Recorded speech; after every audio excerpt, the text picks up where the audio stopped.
Tujikaze, tujikaze, jikaze. Tujikaze, tujikaze, jikaze. Africa, tujikaze, tujikaze, jikaze. America, tujikaze, tujikaze, jikaze. You are listening to African Father in America podcast by Simon Javanokelo, live from Seattle, Washington, USA. Greetings, beautiful people. Thank you for joining me for another amazing episode of the African Father in America podcast. I am here with a really wonderful guest, Miss Danisha Wary. Go ahead and just say hello to our viewers and our listeners for a moment before we continue with the rest of the show. Good morning, everyone. My name is Darnisha Weary, and I'm happy to be here this morning. Excellent. I'm going to share a lot more about my special guest today. I am going to share just a little bit of her background, who she is, and some of the incredible things that she's doing here in Seattle. She's literally one of the business leaders that are moving mountains and really transforming what our community here looks like. So stay tuned. I want to start with our proverb for the day, and then we'll continue building our conversation from there. Our proverb for today is from Cameroon, and it says that thought breaks the heart. Thought breaks the heart.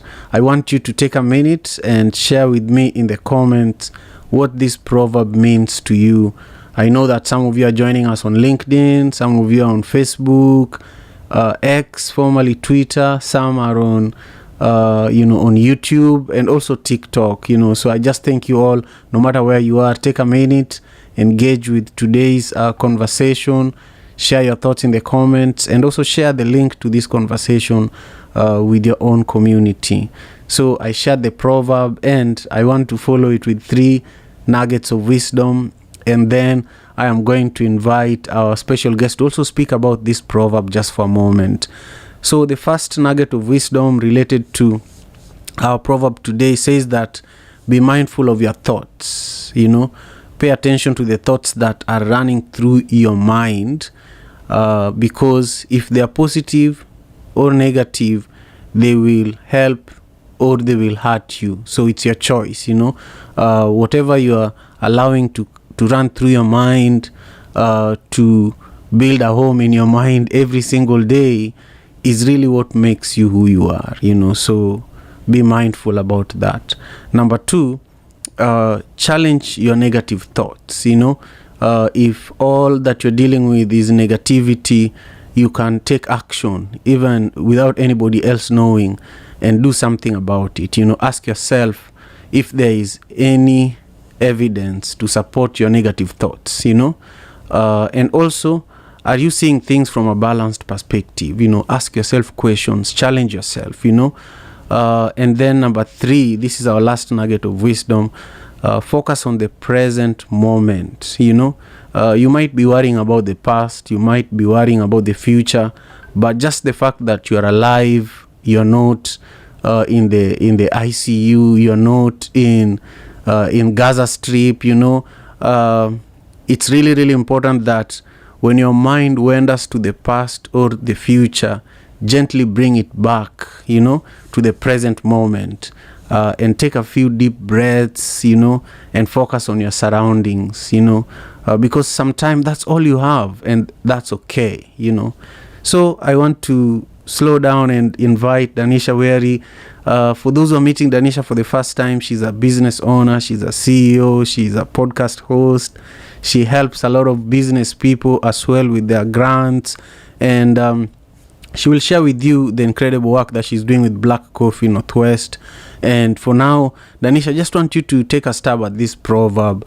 When I shared this proverb with you, what is it that came to your mind? Thank you so much. Yes, thank you. Actually, this is a really great proverb because I definitely agree with it. I do a lot of making sure I am aware of what I'm watching, what I'm listening to, even when I'm on social media, like what am I feeding myself? Because I truly believe you're right. The proverb is completely right. And I'm a product of overthinking anyway. So I try to limit, as many things as I can and make sure that what I am watching and absorbing is only positive and going to feed me and uplift me. And if I don't, then I have really disciplined myself to not engage and to not watch those things. Right. Discipline. I love the word discipline in your sentence there, because if you don't discipline yourself, your thoughts can actually, they can take over who you are. That's when you begin getting stressed. That's when you begin going through depression. That's when you begin not doing the things that ensure that you are okay and you are accomplishing the goals that get you closer to the dreams that you've always had. So I just appreciate that so much. So, one of my favorite questions that I love asking guests that join me for the Afia podcast is just to reflect back to a time when you were maybe 8 to 12 years old and share with us a story that drives who you are today. I love sharing with my guests that when I was 8 years old, my mother was a business lady, and what she was focusing on was distributing milk and bread, buying milk and bread from the factories nearby and repackaging and reselling it. So she had bicycle distributors, people on bikes who distribute milk and bread for her. This was in Kisumu, Kenya, the third largest city in Kenya, long before I ever knew I would ever move to Seattle, Washington. And so just waking up sometime at 2 a.m. in the morning, distributing milk and bread, and then going to school as an 8-year-old gave me a lot of discipline, gave me a lot of courage, and also just the idea that anything is possible. If I can do this, anybody else could. So I want you to go back many, many years and share with us some thoughts, a story that really continues to drive who you are today. Yes, that's a great question, actually. I think about that often. I can say when I was in fourth grade, I'm a natural leader. I'm someone that likes to figure things out and teach people how to do them. And so in fourth grade, my teacher really saw that in me. She saw that skill set. And so she would let me lead the class in reading, or she would let me choose the book, or she would let me explain things to the rest of the class. And I will never forget that, because it was the first time someone actually recognized that leadership and then let me practice it out. And I felt really comfortable doing it and I loved it. And it's something I remember often, the power of adults sometimes just letting kids do what comes naturally to them and encouraging that and not talking them out of it. I wonder if we all kind of did that to a kid, what impact we would make, because it definitely made an impact on me. I love that. Yeah, I remember that too. With the story I was sharing with you, with my mom, if she never gave me a chance to help and be involved, I would have never been taking the risks I take, and maybe it's why I take too much risks, But I just love that, your teacher from a young age saw that, I have a leader here. I don't have to do it all by myself. And sometime I have 3 daughters, and when I ask the oldest, sometimes all of them are not listening. They just want to play. You ask them, get ready for school. They're looking at you, but it's like you're not even communicating. But then when you ask the oldest that, hey, look, you're now the leader, make sure everybody gets ready, in 5 minutes they're all ready. She comes up with tactics and ideas that they listen to. But for me as an adult, I am stuck with my way of communicating, with my way of saying time is up. But she has a way of saying, if you do this, we can dance together. If you do this, we will have a sip of that. So leadership is really important, that is cultivated at different levels, so that let's say you as the owner of Black Coffee Northwest, you can't do everything. You have to understand that I have to identify leaders that are going to execute this for me while I do these other big things.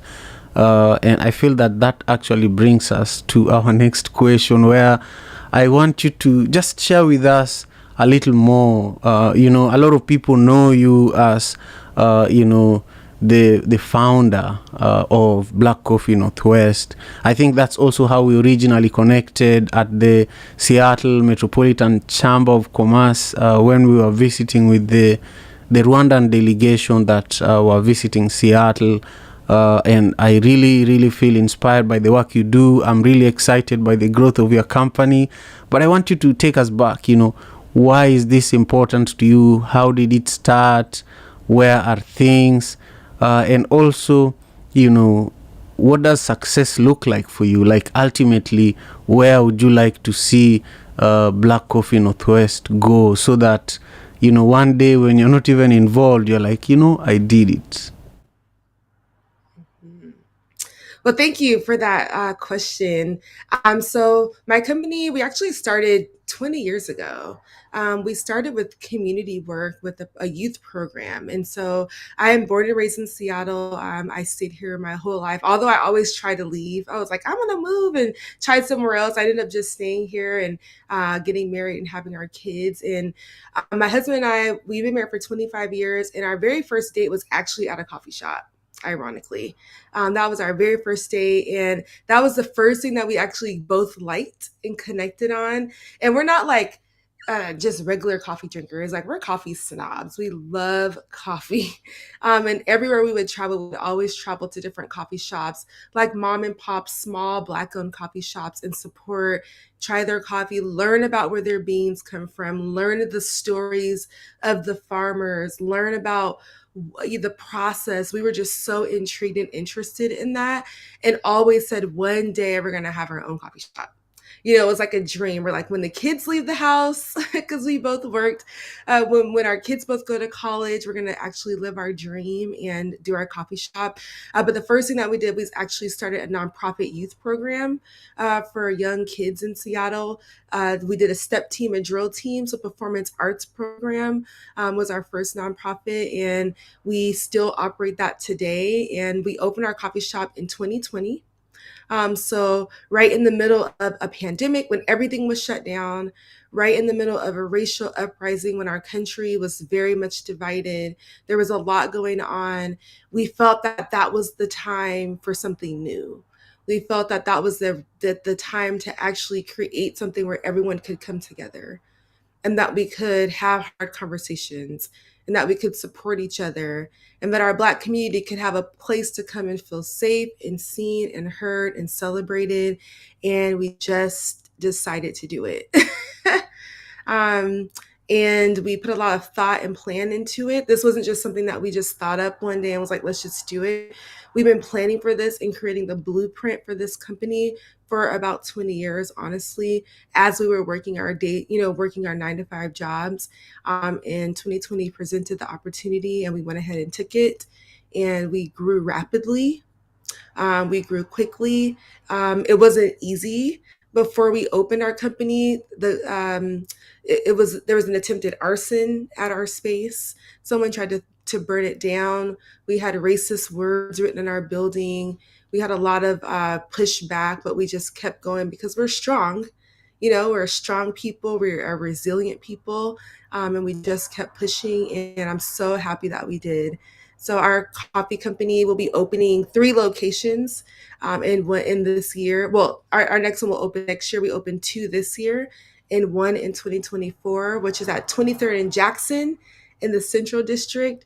We are excited to be in the Central District, like beyond excited. And so that's who we are. We hire youth. We are a first employer for kids who want to be baristas. We train them how to be baristas. We also train them about the business of coffee, and how they see themselves in that business. And so it's a lot of fun. I have a lot of fun. Long, busy days, but a lot of fun. I love it. I love it. Thank you. Thank you so much. Just listening to you and your passion about coffee reminds me also that Seattle is really like the capital of coffee in the world when it comes to things like Starbucks. And so I just feel that you need to speak about how Black Coffee Northwest is is critical, because a lot of the time I feel like we are not fully represented when it comes to the coffee industry, while coffee comes from Africa, where a lot of the farmers are people that look like us, the people that make the most money out of coffee are not even near us, and I just want you to speak about the value of ensuring that the coffee farmers back home in Africa get the most out of their produce. And also you spoke about this a little bit, but just the way that you handle this business with respect, you create employment for young people in our community. I saw some of the pictures and the videos of some of the young people that you all support. So I want you to just speak a little more about these themes. Yes. So the business of coffee, when we first started looking at coffee, we knew that coffee came from Africa. We knew that coffee came from countries where I'm sure it's being exploited. I'm sure that I see, the name coffee coming from Africa all over in other shops, that I'm sure that it's not being represented correctly. And we wanted to make sure that we did this right, because, it's important to me to be true to who we are. And I was kind of like, how dare we open a Black owned coffee shop and not ethically source and not be responsible and not make sure we do this education. So reach out to Ephraim at Boon in Renton, and we said, we want to learn from you. We want to make sure that we're doing this correctly. And Ephraim took us for almost a year before we even opened, and we learned. And we understood where coffee comes from. We learned stories from farmers. We understood, we've met farmers. We've met where the coffee has come where the fruit comes from, and what the work is being done back. The specific farmer that we've worked with from Kenya, learning about the work that she's creating jobs in her, she's creating jobs. She is doing phenomenal work for women. And that is what excites me the most. And that's the story that we want to tell, is that you really got to be responsible, and you got to do your research, and you got to do things right in order for it to actually make a big impact. We teach all of the kids that live here, that don't even know where coffee comes from because they've never learned it. We give them that education and have them do their research, so then they know, and they can share, and they can continue to tell the story within the community. And so that is so important to us, and speaks to our brand, and it really is like true to who we are. So when things happen around, when it gets hard, right? Because owning a business is hard. It's hard work. We're tired a lot, but we're making a big impact, and that's what keeps us going. Right. Yeah, you mentioned running a business is very challenging here in America, and of course, in Kenya, where I come from, running a business is challenging too. But here, you're not only dealing with the actual process of running the business, dealing with employees, dealing with here you're also dealing with challenges of being Black while being a business owner, because that is a disadvantage too, and that's part of why you guys are changing your location from Shoreline to the Central District, right? Yes. Yeah, so I would love for you to touch on that a little. But also, one thing I wanted you to speak to is, let's say one day you are in your 90s, or you're an elder in the community, and you're looking back. Maybe you're being driven around.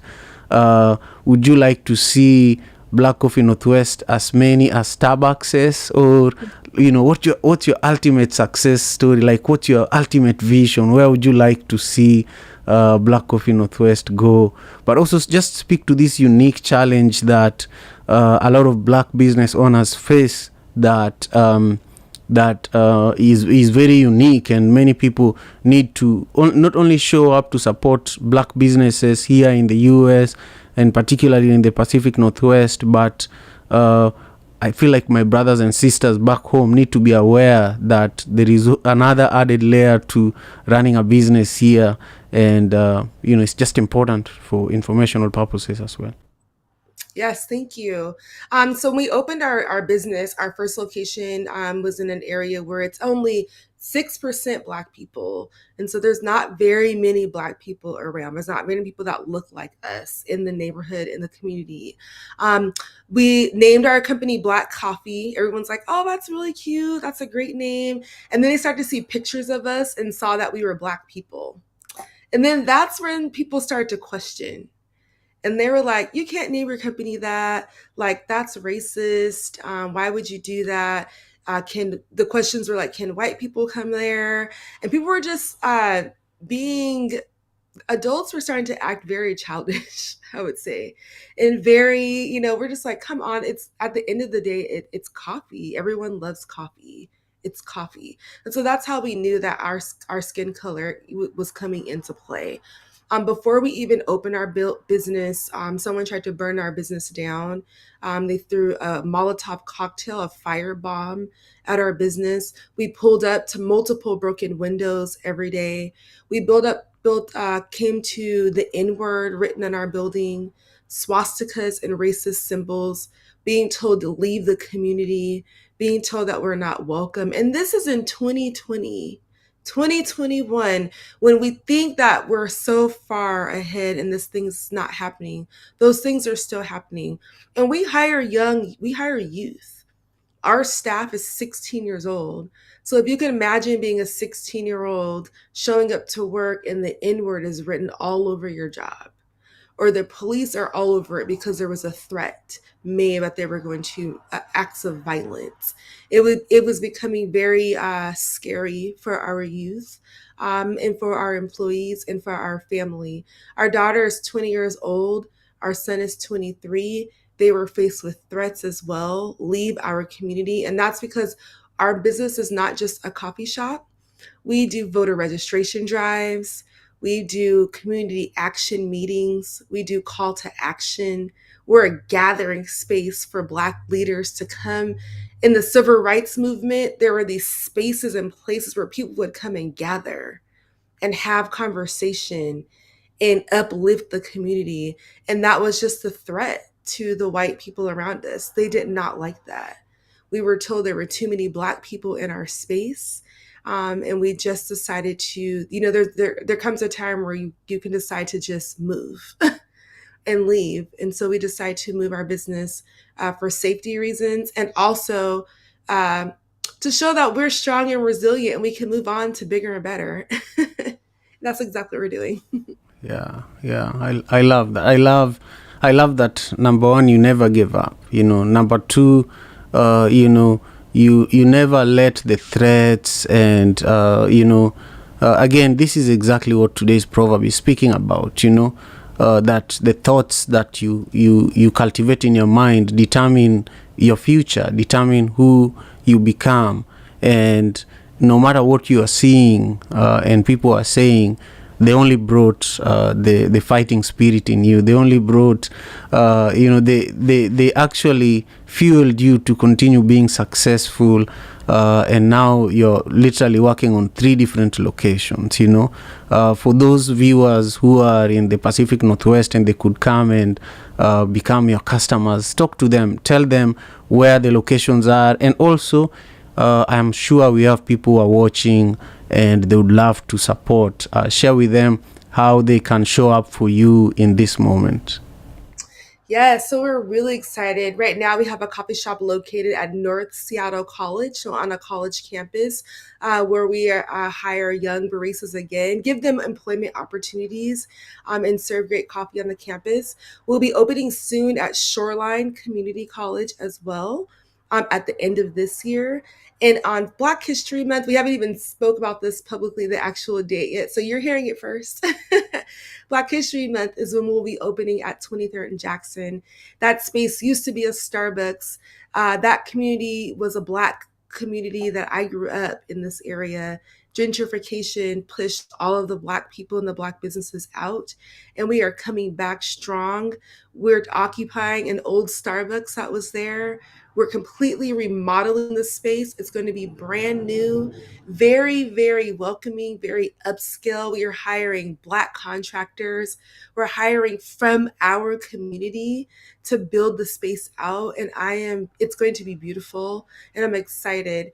You can follow us on across all social network platforms at Black Coffee NW. You can also visit our website at www.blackcoffeenw.com to check out what we're doing. We have our own coffee bean line as well. You can purchase our coffee online. We have a monthly subscription. And what you're doing when you're buying our coffee is that you're allowing us to continue to employ young Black youth. We go look for youth that are looking for a job, that love coffee, or if they love marketing, we have a full staff. We have 10 staff that do run various parts of our business. They're all young. And you talked about legacy. What do I want in 50 years when I'm driving through the community? I want a bunch of youth that are now adults in positions of power, that are leaders, that are moving and grooving and shaking up things and pushing our community forward, to say that their first job was at Black Coffee, or their first opportunity was at Black Coffee, or Black Coffee impacted them. And I want them to be the ones to open up Black Coffee Northwest restaurants all over the country. I want it to be led by the next generation. Our daughter's the president of our company because one day she's going to take over, as she should. She should take over the company, and we're training her to do that now. And that's what I want. I want to sit underneath her leadership and applaud and cheer for her when I'm 90.